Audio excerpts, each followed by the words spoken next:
L'image avait fait le tour du monde, le mariage du prince William en 2011. Rapidement, on avait appris que la dentelle de la robe de Kate Middleton était française et venait même d'une manufacture de Caudry dans le Nord.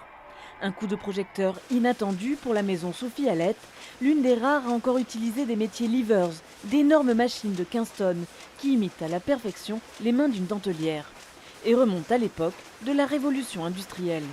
C'est un savoir-faire, il y a une histoire à travers les métiers. Donc c'est pas un métier quelconque, donc il y a une fierté de travailler dans ce milieu. Nous, comme je disais, le rôle c'est de surveiller, donc sortir une dentelle avec le moins de défauts possible. C'est pour ça qu'on est toujours à l'affût du moindre défaut, donc ça peut être un défaut de fond, une mauvaise treille, un tissé. La chasse aux imperfections, c'est aussi le rôle des retoucheuses qui vérifient et recoussent à la main. Au total, la filière emploie 1200 personnes à Calais et à Caudry, contre plus de 20 000 il y a 50 ans, et fait face à la concurrence féroce de la dentelle bas de gamme. Pour survivre, la maison s'est orientée exclusivement vers le luxe au milieu des années 2000. Début avril, Chanel a même annoncé une prise de participation minoritaire dans son capital. C'est important d'abord parce que ça couronne le travail d'une profession depuis des décennies. Comme faisant partie intégrante de l'univers du luxe au sens large.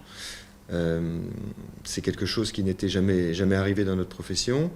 Avec la crise, le secteur a aussi souffert d'une baisse de la demande de dentelle pour la lingerie et a dû se diversifier. Robes de mariée, haute couture, la marque exporte aujourd'hui à plus de 80%, en particulier en Asie, et mise beaucoup sur le Made in France. C'est toute l'alchimie d'une maison qui a un héritage, c'est de posséder ses archives et de les transformer selon le goût du jour, l'air du temps. Et puis on a la chance de travailler avec ces métiers levers qui permettent des expériences sans fin. La dentelle vient aussi de connaître un petit bouleversement. Un groupe chinois a obtenu le feu vert pour acheter Deceuil, fleuron de la dentelle de Calais, en difficulté financière.